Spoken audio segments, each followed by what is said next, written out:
Hey YouTube, I'm WFMY News 2's Chad Silber. I'm starting a monthly segment on our streaming channel WFMY Plus, meant to explore important topics with notable people in the community, people who run our governments, keep us safe, or play an important role in the triad's past, present, or future. It's called Face to Face with Chad Silber. My first episode is with Greensboro Police Chief John Thompson. We touched on all sorts of topics from policing to community involvement and the recent tragedy that rocked the department, the shooting death of Sergeant Dale Nix. Here's a portion of that conversation. Let's go back to the day that happened. Where were you and what were you doing when you first learned of it? So I was actually not too far down the road in Kernersville. We had a captain who had recently retired, was retiring at the end of December, and so his last day, I believe, was the Friday the 29th. And I was at his house to pop in and just, wish him well on his retirement. And I was at his house with, a dozen other police officers when phones started going off. And one officer answers the phone and says, "Hey, I think we had an officer-involved shooting." And then it was, "Well, I don't know, we may have an officer that was shot."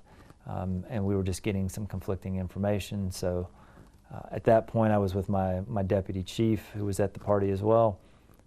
So I said, "Look, I need to go to the scene and find out what's going on." So got my truck, again, I probably 5 miles from the Sheets, drove to the Sheets, and that's where I was kind of briefed on what had happened, that Sergeant Nix was shot.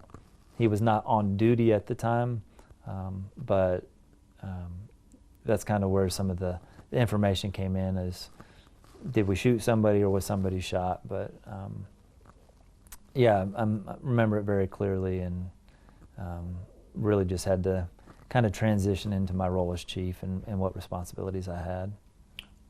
In a instance like that, what is your role as chief? What do you do for the other officers in your department when you hear about something like this?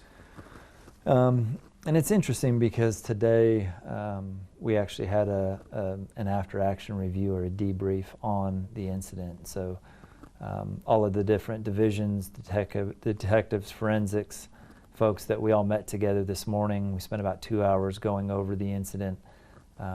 The things we did right, the things we need to be better on, the things to prepare for the next time something like this will happen. And so it really helps me to evaluate what my role is as chief. I never thought that, I guess maybe I didn't ever think, but I never hoped I would have to have that happen here at the department. We've had some officers recently that have passed away in different circumstances. But it had been almost 50 years since we've had an officer who was murdered in the line of duty.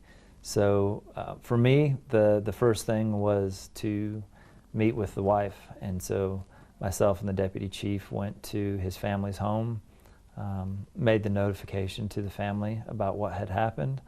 And then our focus was really at that point on the family, his wife and his son, and making sure they were taken care of, and anything we could do with the wife, the son, and his parents. And then also focusing on the department, because it happened in the city and we had a number of officers who were actively investigating this crime. It took them to Winston-Salem.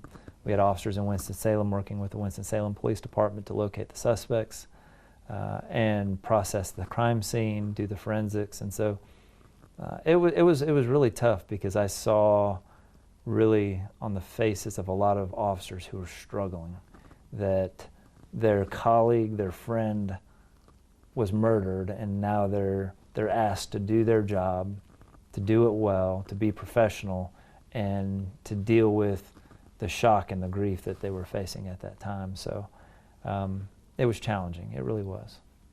Again, we hit all sorts of topics during our 45-minute conversation. You can watch the entire interview streaming now on WFMY Plus.